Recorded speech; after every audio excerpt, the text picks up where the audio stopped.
बहुत समय पहले हिमालय की तलहटी में शिवनगर नाम का राज्य था। शिवनगर समृद्ध था। चारों ओर ऊंचे देवदार के जंगल, बर्फ से ढकी चोटियां, नदियों का मीठा जल और खेतों में लहराती फसलें। लोग कहते थे, जिस राज्य पर देवता भी अपनी कृपा बरसाते हो वो है शिवनगर। राजा वीर सिंह अपने न्याय और धर्मप्रिय स्वभाव के लिए प्रसिद्ध थे। उनका एक ही बेटा था, राजकुमार अर्जुन। अर्जुन का चेहरा तेजस्वी था, आंखें गहरी और सोच में डूबी रहती। लेकिन उसकी सबसे बड़ी विचित्रता यही थी कि वह राजसी सुखों और युद्ध कला से दूर भागता था। जब बाकी राजकुमार तलवारबाजी सीखते, शिकार करते या दरबार में रणनीतियों पर चर्चा करते, अर्जुन घंटों अकेला महल की ऊंची खिड़की पर बैठा तारों भरा आसमान देखता। राजा अक्सर कहते, बेटा तेरा मन क्यों इतना भटकता है, सिंहासन तेरा इंतजार कर रहा है। अर्जुन कहता, पिताजी न जाने क्यों लगता है कि मेरी राह इन दीवारों से बाहर है, कोई है जो मुझे बुला रहा है। दरबारियों को लगता है कि राजकुमार पागलपन की बातें करता है, लेकिन अर्जुन के दिल में एक अधूरी तलाश चल रही थी।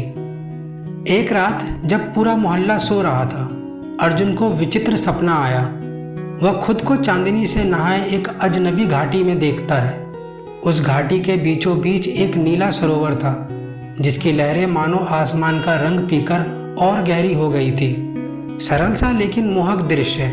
और उसी सरोवर के बीच खड़ी थी एक कन्या। उसके लंबे केश चांदनी जैसे चमक रहे थे, आंखों में नीलापन समंदर जैसा गहरा था। उसने अर्जुन की ओर देखा और धीमे स्वर में कहा, मैं तुम्हारा इंतजार कर रही हूँ, मुझे ढूंढो। अर्जुन नींद से चौंक कर उठा।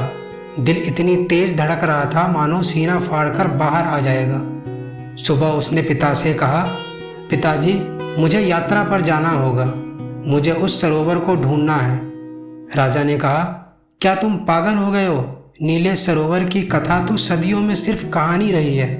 अर्जुन ने कहा, नहीं पिताजी, वह सपना नहीं था, वो किसी की पुकार थी। अगर मैं ना गया तो मेरी आत्मा अधूरी रह जाएगी।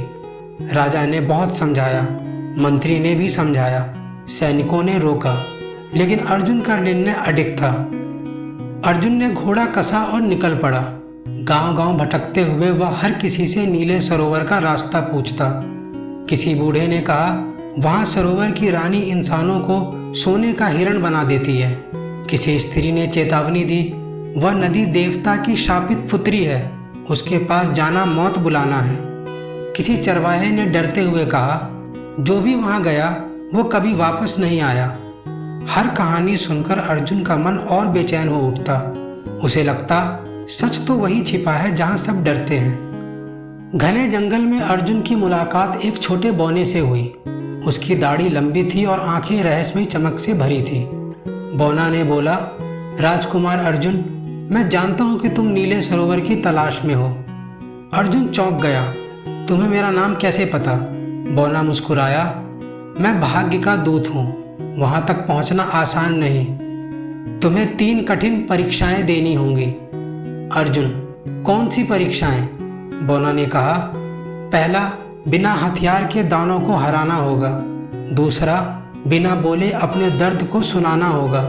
और तीसरा, बिना आँख खोले सच्चाई को पहचानना होगा। अर्जुन के चेहरे पर दृढ़ता थी। बौने ने उसे चमकता हुआ शंख दिया और कहा, जब भी हार मानने लगोगे इसे फूंक देना, यह तुम्हें राह दिखाएगा। कई दिनों की यात्रा के बाद अर्जुन एक गुफा तक पहुंचा। गुफा से भयानक गर्जना गूंज रही थी। अचानक एक विशाल दानव निकला, जिसकी लाल आंखें, आग उगलती सांस और हाथ में गदा था। दानव ने कहा, इधर क्यों आया है राजकुमार, मरने को तैयार हो जा।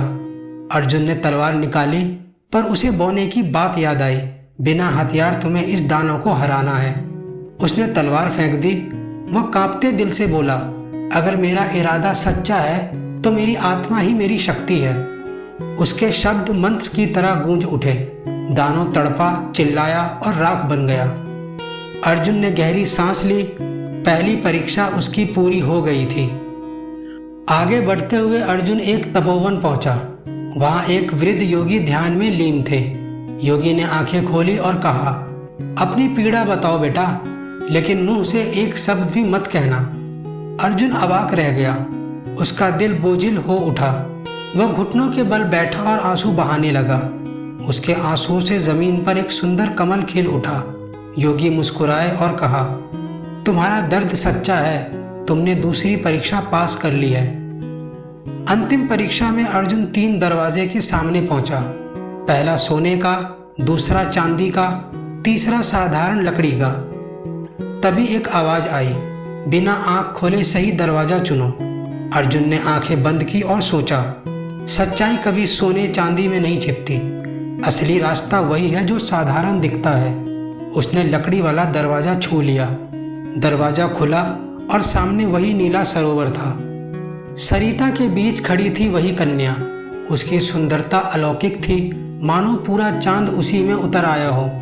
उसने कहा, मैं नील सरोवर की रानी हूँ। असल में मैं स्वाति इंद्रलोक की परी हूँ। मुझ पर शाप है कि जब तक कोई मुझे सच्चे दिल से ना चाहे मैं कैद रहूँगी। अर्जुन ने धीरे से कहा, तो मैं वही हूँ, क्योंकि मैंने तुम्हें पाने की नहीं समझने की चाहत में ढूंढा है। कन्या की आंखें नम हो गई। स्वाति ने कहा, सावधान रहना राजकुमार। कई लोग मेरे जादू के लालच में आए और हमेशा के लिए खो गए। अगर तुम भी मुझे पाने के लिए शक्ति चाहते हो तो तुम्हारा भी वही हाल होगा। अर्जुन ने कहा, नहीं, मैं तुम्हें इसलिए चाहता हूँ कि जब मैंने पहली बार तुम्हें देखा मेरा दिल तुम्हारा हो गया। मुझे तुम्हारे जादू की नहीं, तुम्हारे साथ की ज़रूरत है।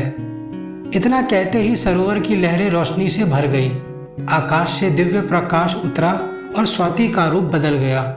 अब वह एक साधारण लेकिन दिव्य सी इंसान बन चुकी थी। उसने अर्जुन का हाथ थाम लिया और कहा, आज से मैं तुम्हारी हूँ। अर्जुन और स्वाति महल लौटे। राजा और मंत्री आश्चर्यचकित रह गए, लेकिन जब उन्होंने देखा कि राजकुमार पहली बार सचमुच खुश है तो सबने इस मिलन को स्वीकार कर लिया। शिवनगर में उत्सव मनाया गया। लोग कहते, यह सिर्फ एक प्रेम कथा नहीं, यह एक आत्मा और सच्चाई की जीत है।